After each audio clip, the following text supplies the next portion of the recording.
ఒక్కసారి అధ్యయనం చేసుకోవాల్సిన అవసరం ఉంది. 5 సంవత్సరాలు ప్రజలు నరకాన్ని చూశారు. నరకం అంటే చాలామందికి తెలియదు, కానీ కథల్లో చూశాం. అలాంటి నరకాన్ని ఈ రాష్ట్రంలో చూసే పరిస్థితి వచ్చింది. రాష్ట్ర చరిత్రలో అవి ఒక చీకటి రోజులు.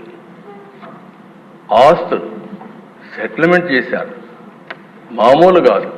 భూములు దొరికితే భూముల్ని 30-40 సంవత్సరాలుగా సంపాదించిన ఆస్తుల్ని ఎక్కడికక్కడ ఇమ్మంటే మెడ మీద కత్తిపెట్టి రాయించుకున్న సందర్భాలు.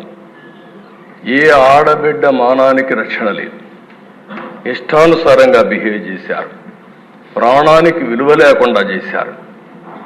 ఎంత దారుణంగా ప్రవర్తించారంటే అంత దారుణంగా ప్రవర్తించే పరిస్థితి వచ్చారు. కడకు బ్రతుకు కూడా గ్యారంటీ లేదు. మనం క్షేమంగా ఇంటికి తిరిగి వస్తామని ఆశ ఎవడికి లేని పరిస్థితి వచ్చింది. దౌర్జన్యాలు, విధ్వంసాలు, కబ్జాలు, దాడులు, కేసులు,